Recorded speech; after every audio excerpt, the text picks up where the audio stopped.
नमस्कार, स्वागत है आपका हिंदू ग्रंथ ज्ञान में। पिछले भाग में हमने अध्याय 4 के 7 से 12 तक के श्लोकों को समझा, जहाँ भगवान श्री कृष्ण अवतार का उद्देश्य, धर्म की स्थापना और भक्त की भावना का रहस्य बताते हैं। आज हम अगले 6 श्लोकों को समझेंगे, जहाँ कृष्ण कर्म के स्तर, अपने निष्काम स्वरूप और कर्म की गहराई को उजागर करते हैं। ये श्लोक जीवन में सही कर्म करने की दिशा दिखाते हैं। आइए अध्याय 4 का तीसरा भाग शुरू करते हैं।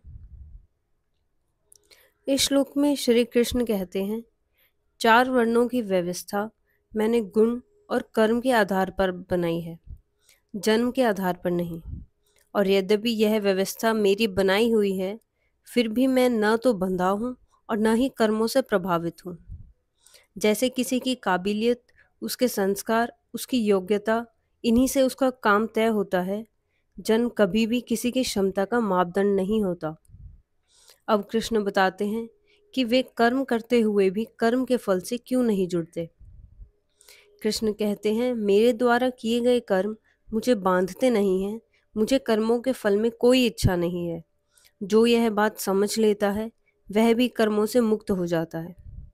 जैसे जब हम काम करते हैं तो अक्सर फल की चिंता करते हैं, यही चिंता हमें बांधती है। लेकिन जो कर्म को सेवा समझकर करता है, वह अंदर से मुक्त रहता है। अब कृष्ण बताते हैं कि प्राचीन ऋषि इसी ज्ञान के आधार पर कर्म करते थे। कृष्ण कहते हैं, पहले के जो मुमुक्षु यानी मुक्त होने के इच्छुक लोग, उन्होंने भी इसी ज्ञान के आधार पर कर्म किए थे। इसलिए अर्जुन, तुम भी ऐसे ही कर्म करो। जिसे अपने कर्म का उद्देश्य पता होता है, उसे उलझन नहीं होती।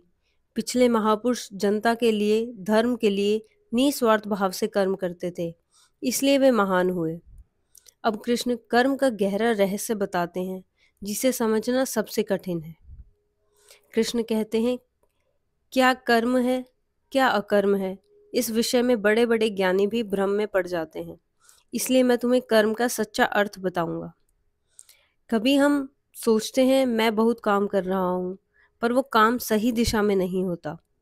और कभी कोई छोटा सा व्यक्तित्व चुपचाप महान काम कर जाता है, बिना नाम के, बिना दिखावे के। यही कर्म का रहस्य है। अब कृष्ण बताते हैं कि सही कर्म को पहचानना कैसे है। कृष्ण कहते हैं, तुम्हें 3 बातें समझनी होंगी। कर्म क्या है, विकर्म क्या है और अकर्म क्या है।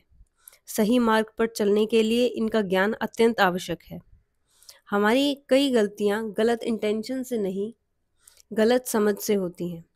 जब कर्म, अकर्म और विकर्म का अंतर स्पष्ट हो जाए, तो जीवन में निर्णय लेना आसान हो जाता है। अब कृष्ण सबसे गहरा रहस्य बताते हैं, जो कर्म को भी अकर्म बना देता है। कृष्ण कहते हैं, जो व्यक्ति कर्म में भी अकर्म देखता है और अकर्म में भी कर्म, वही सच्चा ज्ञानी है। ऐसा व्यक्ति कर्म करता है, फिर भी उससे बंधता नहीं। कभी कभी कोई व्यक्ति बहुत व्यस्त दिखता है, पर असल में कुछ अर्थपूर्ण नहीं कर रहा होता। और कोई दूसरा चुपचाप कम बोलकर, कम दिखाकर बहुत बड़ा कार्य कर जाता है। कर्म का रहस्य बाहरी गतिविधि में नहीं, अंदर की भावना में है। इन श्लोकों में कृष्ण बताते हैं, कर्म गुण और योग्यता से तय होता है, फल की इच्छा बांधती है, और सही कर्म वही है जो समझ, शुद्धता और निस्वार्थ भावना से किया जाए।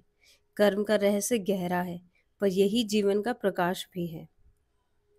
अगले भाग में हम कर्म और ज्ञान के और भी सूक्ष्म रहस्यों को समझेंगे, और शायद आपके किसी अपने को यही संदेश सुनने की आवश्यकता हो।